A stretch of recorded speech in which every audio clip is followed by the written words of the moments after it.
అనేక శిరస్సులు, అనేక బాహువులు కలిగినటువంటి ఆకారం. ఆ మహావిష్ణువు యొక్క మరో పేరు మహావిష్ణువుకి కారణార్ణవ శాయి విష్ణువు. ఆయన యొక్క దేహంలో కోటాను కోట్ల జీవులు. ఎటువంటి జీవులండి? అవిద్యతో ఆవృతమైనటువంటి జీవులు. మరియు దానితో పాటు ఏముందండి? అనాది కాలం నుంచి దానితో ఉంది కర్మ. జీవాత్మ ఒక చిత్ కణం, ఒక చిన్న అంశం, భగవంతుడి యొక్క శక్తి యొక్క అంశం. ఆ యొక్క చిత్ కణానికి రూపం ఉందా అంటే ఉంది. ఏంటది? సమాన రూపం. ఒక చిన్న కాంతి కణానికి ఎటువంటి సో రూపం ఉంటుందో అలా అది ఏకరూప స్వరూపాన్ని కలిగి ఉంటుంది.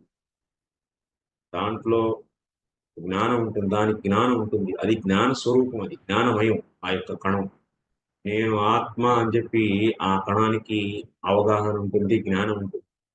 ఆ యొక్క కణం ఆనందమయమైనటువంటి కణం. ఆ కణానికి గుణాలు ఉన్నాయి. కర్మ చేయగలిగే గుణం ఉంది దానికి. దాంట్లో కర్తృత్వం ఉంది. మరియు దానికి తెలుసుకునే శక్తి ఉంది. జ్ఞాతృత్వం, కర్తృత్వం, భోక్తృత్వం నిజధర్మకః. భోగించే తత్వం కలిగి ఉన్నటువంటిది అది. ఆ యొక్క చిక్కడం నేను అనేటువంటి భావాన్ని కూడా కలిగి ఉన్నటువంటిది. అది శుద్ధమైనటువంటిది, నిత్యమైనటువంటిది, చిన్మయమైనటువంటిది. అటువంటి ఆ యొక్క కణాన్ని ఎవరు ఆవరించారండి? అవిద్య.